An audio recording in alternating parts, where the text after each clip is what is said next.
Brahma Burma ना पाए, नाक कटे सती कहलाए। उम्मीद करता हूँ कि तिरिया चरित्र की यह कहानी आपको बहुत पसंद आएगी। आपसे निवेदन है कि कहानी को पूरा अवश्य सुने। दोस्तों, स्वागत है आप सभी का फिर से हमारे चैनल अनंत इंस्पिरेशन पे। मित्रों, कहते हैं कुटिल स्त्रियों के चरित्र को ब्रह्मा भी नहीं समझ पाए, मनुष्य की तो बिसात ही क्या है। आइए समझते हैं इस कहानी के माध्यम से। एक बार एक सन्यासी तीर्थ यात्रा के लिए जा रहे थे। चलते चलते रास्ते में ही उन्हें शाम हो गई। शाम के समय भी एक सराय में जाकर लगे। उन्होंने देखा कि एक बुनकर अपनी स्त्री के साथ कहीं जा रहा था। सन्यासी ने उस आदमी से कहा, भैया मैं एक यात्री हूँ, आगे मुझे बहुत दूर जाना था, पर रात्रि हो जाने के कारण मैं अब आगे नहीं जा सकता। आज की रात आप मुझे अपने घर में ही गुजार लेने दो, सुबह मैं यहाँ से चला जाऊंगा। सन्यासी की इस प्रकार निवेदन करने पर बुनकर ने सोचा, चलो कोई बात नहीं, शाम के समय तुम मेरे द्वार पर आए हो, आप मेरे अतिथि हो और अतिथि की सेवा भगवान की सेवा कहलाती है।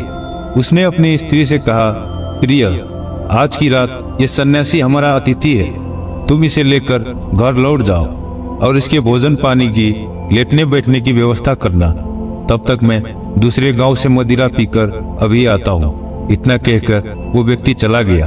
इधर उसकी पत्नी सन्यासी को लेकर घर लौट आई और मन ही मन बहुत खुश होने लगी, क्योंकि वो स्त्री व्यभिचारिणी थी।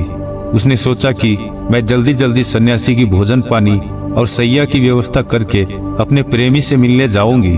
और सच कहा है कि जिस दिन आकाश वर्षा घेरा हो, गहरा अंधेरा छाया हो, अंधेरे के कारण गली में आवागमन ना हो, पति परदेश गया हो, तो व्यभिचारिणी स्त्रियों के मन का हो जाता है। मित्रों, कहते हैं उल्टा स्त्रियों का अपने पति में तो अनुराग नहीं होता, इसके विपरीत पर पुरुषों में उनकी आसक्ति खूब होती है। पर पुरुषों के लिए श्रृंगार करने में उन्हें बहुत रुचि रहती है और अपने पति का प्रिय वचन भी कड़वा लगता है। ऐसी स्त्रियां जिनका मन दूसरे पुरुषों में बनता है, वे अपने कुल का विनाश भी देख सकती है, लोक निंदा भी सह सकती है, बंधन में भी पड़ सकती है और किसी के प्राण भी चले जाए तो भी वो हंसकर स्वीकार कर लेती है। मित्रों, पति के जाते ही उस दूषित चरित्र स्त्री ने सन्यासी को भोजन कराकर और उसका बिस्तर करके और उससे कहा, हे सन्यासी जी, मैं थोड़ी देर के लिए अपनी सहेली के घर जा रही हूँ, उससे मिलकर मैं अभी लौट आऊंगी, तब तक आप घर में आराम से विश्राम करें। इतना कहकर वो श्रृंगार आदि करने के बाद अपने मित्र से मिलने चल दी। जैसे ही वो घर से निकल कर चली, संयोग से उसका पति उसे सामने से आता हुआ दिखाई दिया। पति को देखकर वो डर के मारे एकदम पीछे लौटकर भागी और जल्दी जल्दी अपने श्रृंगार को बिगाड़कर पहले की तरह बनकर घर में आकर बैठ गई। उसका पति नशे में धुत था, फिर भी उसने समझ लिया कि उसकी स्त्री उसे देखकर लौटकर क्यों भागी, और थोड़ी देर पहले तो वो उसे साधारण वेशभूषा में छोड़ गया था, पर इतनी जल्दी यह श्रृंगार करके आभूषण पहनकर कहाँ जा रही थी। वो उसकी कुटिल मनसाय को समझ गया था, क्योंकि उसकी शिकायतें वो लोगों के मुंह से पहले से भी सुनता आ रहा था। उसने घर में घुसते ही क्रोध भरी नजरों से उसे देखते हुए उससे पूछा, हे दुष्टा, तू इस समय कहाँ गई थी? पत्नी कहने लगी, कैसी बात करते हो, मैं भला कहाँ जाऊंगी, लगता है शराब के नशे में तुम्हारी आंखों को धोखा हो गया है। पति बोला, हे कुल कलंकिनी, तुम्हारे लोक अपवाद को मैं बहुत दिनों से सुनता आ रहा हूँ और आज मैंने तुम्हें अपनी आंखों से जाते हुए देख लिया। अब मुझे पूरा विश्वास हो गया है कि तू मेरी आंखों में धूल झोंक कर किसी और से मिलने जाती है। आज मैं तेरा अच्छा इलाज करूंगा। मित्रों, इतना कहकर उस बुनकर ने अपनी स्त्री को खूब डंडों से पीटा और उसे घर के खंभे से बांध कर खड़ा कर दिया। शराब के नशे में धुत होने के कारण वो भी जाकर सो गया। इधर एक नायन उसकी सहेली थी। जब उसने उसके पति को शराब के नशे में सोते हुए देखा तो मौका पाकर वो अपनी सहेली से मिलने गई और बोली, हे सखी, देवदत्त तुम्हारा मित्र तुम्हारी प्रतीक्षा कर रहा है, तुम शीघ्र उसके पास जाओ, वो बहुत गुस्से में है। दुष्ट स्त्री कहने लगी, सहेली, बात तो तुम्हारी ठीक है, पर मैं इस समय कठिन बंधन में जकड़ी हुई हूँ, मैं वहाँ कैसे जा सकती हूँ, और दूसरी ओर मेरा पापी पति पास में ही पड़ा है, अब तू ही बता मैं क्या करूँ। नायन कहने लगी, तू चिंता मत कर, तेरा पति शराब के नशे में धुत है, यह सुबह से पहले नहीं जागेगा। मैं एक काम करती हूँ, तेरा बंधन खोलकर तेरी जगह मैं बंद कर खड़ी हो जाती हूँ। तू अपने मित्र से मिलकर शीघ्र मेरा बंधन आकर खोल देना। नायन की बात उसकी अच्छी तरह समझ में आ गई थी। उसने वैसा ही किया। उसने अपनी सहेली नायन को अपने स्थान पर बांध कर खड़ा कर दिया और स्वयं अपने मित्र के पास चली गई। इधर क्या हुआ, उसका शराबी पति नींद से जागा। नशा कम हो जाने के कारण उसका गुस्सा भी कम हो चुका था। बुनकर कहने लगा, देख, आज के बाद तू बाहर जाना छोड़ देगी और मुझसे कठोर वचन बोलना भी छोड़ देगी तो मैं आज तेरा बंधन खोल सकता हूँ। पर उस बेचारे को क्या मालूम था कि जिससे मैं बंधन खोलने की बात कर रहा हूँ वो मेरी स्त्री नहीं बल्कि उसकी सहेली नायन है। आवाज पहचाने जाने के कारण नायन ने उसकी बात का कोई जवाब नहीं दिया। बुनकर ने फिर वही बात दोहराया पर वह फिर भी कुछ नहीं बोली। उसको निरुत्तर देखकर बुनकर को फिर गुस्सा चढ़ आया। उसने गुस्से में एक धारदार हथियार से उसकी नाक काट डाली और उसे गाली देता हुआ फिर से सो गया। इधर वो सन्यासी ये सारी कहानी देख रहा था। उधर काफी देर के बाद जब बुनकर की स्त्री लौट कर आई तो उसने नायन से पूछा, अजी सहेली, तू ठीक तो है? मेरे जाने के बाद यह पापी जागा तो नहीं? नायन बोली, बहन, तू अति शीघ्र मेरा बंधन खोल। तेरे पति ने तो तेरे धोखे मेरी नाक काट डाली। बुनकर की स्त्री ने अपनी सहेली का बंधन खोला और उसे उसके घर भेज दिया। कटी हुई नाग लेकर नायन अपने घर पहुंची और चुपचाप चारपाई पर लेट गई।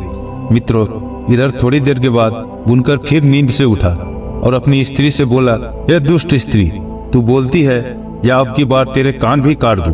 बुनकर की स्त्री जोर से चीखती हुई बोली, अरे मूर्ख, तुझे धिक्कार है। मुझ जैसी सती को नाक काटने वाला और मुझे बदनाम करने वाला इस दुनिया में भला कौन हो सकता है। स्वांग रचती हुई बुनकर की स्त्री कहने लगी, हे देवताओं, यदि आप देख रहे हो, यह सूर्य, चंद्रमा, अग्नि, कुबेर, वरुण, इंद्र, धरती, आकाश, पाताल और धर्म, यदि तुम्हारी नजरों में मैं पवित्र हूँ, मैंने मन से भी दूसरे पुरुष की इच्छा ना की हो, तो देवगणों, मेरी नाक को पहले की तरह फिर से सुंदर बना दो। यदि मेरे मन में पर पुरुष का झूठा भी चिंतन हो तो आप मुझे जलाकर भस्म कर दो। इतना कहकर वो दुष्ट स्त्री अपने पति से बोली, हे मूर्ख आदमी, देख, मेरे सतीत्व की शक्ति से मेरी नाक फिर से ठीक हो गई है। मित्रों, पत्नी की बात सुनकर बुनकर हाथ में मसाल लेकर अपनी पत्नी की नाक देखने लगा। उसने देखा कि पत्नी की नाक पहले की तरह जो कि त्यों है और जमीन पर देखा तो बहुत सारा रक्त पड़ा था। वो एकदम से भयभीत हो उठा। डर के मारे उसने अपनी पत्नी का बंधन खोल दिया और उसे चारपाई पर बैठाकर नाना भास से उससे क्षमा मांगने लगा। वो इसे चमत्कार समझकर वो अपनी स्त्री को देवी की भास समझने लगा, परंतु इस रहस्य की बात तो वो सन्यासी भली बात समझ रहा था जो उस रात बुनकर के घर में रुका हुआ था। वो सन्यासी पूरी रात जागकर उनका यही तमाशा देखता रहा। सोचने लगा, धन्य है तेरी यह चरित्र की लीला। दोस्तों, स्त्रियां हंसते हुए पुरुष के साथ समय देखकर हंसती है, रोने वाले के साथ रोती है तथा जो उन्हें पसंद नहीं है उनके साथ मीठी मीठी बातें करके उसे बस में रखती है। ऐसी स्त्रियों की बातों में अमृत और मन में हलाहल विष भरा होता है।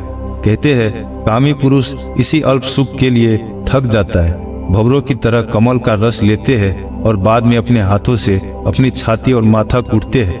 ये सब सोचते सोचते सन्यासी की रात बड़ी मुश्किल से कट पाई। उधर नाक कटी नायन ने सोचा कि रात तो कट गई, अब मैं अपने पति को क्या जवाब दूंगी, कौन सा यत्न करूं कि इस भेद को उजागर ना होने दूं।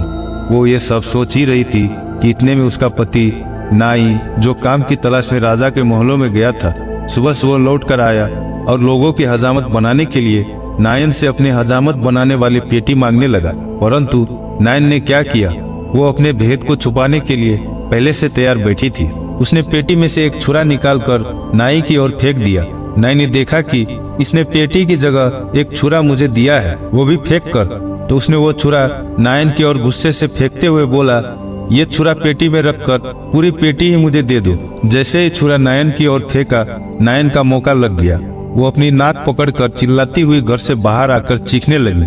कहने लगी, अरे देखो, मेरे पति ने मेरी नाक काट डाली, मुझे बचाओ। इस दुष्ट ने मुझ जैसी सतवंती नारी की नाक काटकर मुझे कलंकित कर दिया। मित्रों, अब क्या था, स्त्री के रोने चिल्लाने की आवाज सुनकर राजा के सिपाही दौड़े दौड़े आए और नाई को पीटते हुए राजा के दरबार में ले गए और बताया कि महाराज, इस नाई ने बिना कसूर अपनी स्त्री की नाक काट दी, इसे कठोर दंड दिया जाए। राजा ने नाई से पूछा, हे नाई, तुम्हारी स्त्री ने क्या अपराध किया था जो तुमने उसकी नाक काट दी? क्या वो पर पुरुष को चाहती थी? क्या वो किसी परदेशी के साथ बातचीत कर रही थी? क्या इसने कोई चोरी की है? साफ साफ बताओ। राजा के पूछने पर नाई डर के मारे कुछ नहीं बोला। नाई को चुप देखकर राजा ने समझ लिया कि नाई ने बिना अपराध पत्नी की नाक काटी है, क्योंकि कहते हैं पाप कर्म करने वाला मनुष्य अपने कर्म से डर जाता है। उसके चेहरे का रंग और आवाज बदल जाती है। वो नजर मिलाकर बात नहीं कर सकता, उसका तेज उड़ जाता है। याद रखना मित्रों, जिसके मुख का रंग फीका पड़ गया हो, मस्तक पर पसीना आता हो, जिसके चलने पर पैर लड़खड़ाते हो, भर्राई हुई आवाज में बोलता हो, जो नजर झुकाकर बात करता हो, ये दोषी होने के लक्षण होते हैं। राजा ने नाई को सूली पर चढ़ाने का आदेश दे दिया। राजा के सिपाही बेचारे निर्दोष नाई को सूली पर चढ़ाने के लिए ले जाने लगे। उधर उसी सन्यासी ने देखा कि आज एक बेकसूर नाई स्त्री के झूठे आरोप के कारण मारा जा रहा है, तो वो अपने आप को रोक नहीं पाया। वो एकदम से भागता हुआ राजा के दरबार में पहुंचा और बोला, हे महाराज, अन्याय हो रहा है, यह गरीब नाई बिल्कुल निर्दोष है। अब तो सन्यासी ने बुनकर के घर की रात वाली घटना पूरी राजा को सुना दी। राजा ने सन्यासी की बात सुनकर तुरंत बुनकर को बुलाया और नाक काटने वाली बात पूछी तो बुनकर ने भी बताया कि रात में उसने अपनी स्त्री के धोखे ही शायद इस स्त्री का नाक काट दी है। राजा ने नाई को तो छोड़ दिया, बुनकर की स्त्री और नाई की स्त्री के नाक कान कटवाने का आदेश जारी कर दिया, क्योंकि कहते हैं ब्राह्मण, बालक, स्त्री, तपस्वी और रोगी ये पांचों बद के योग नहीं होते हैं। इसलिए राजा ने उन दोनों उल्टाओं के नाक कान काट कर उन्हें छोड़ दिया। सन्यासी भी अपने घर को वापस लौट गया। सोचने लगा, किसी निर्दोष की जान बचा देना भी किसी तीर्थ से कम नहीं है। जैसी करनी वैसी भरनी। दुष्ट स्त्रियों के चरित्र को देवताओं ने भी नहीं समझ पाया। मित्रों, ये कहानी आपको कैसी लगी? आप हमें कमेंट के माध्यम से जरूर बताएं। और अगर आप इस चैनल पर नए हैं तो चैनल को सब्सक्राइब कर लें। मिलते हैं आपसे अगली वीडियो में। तब तक के लिए अपना ख्याल रखें।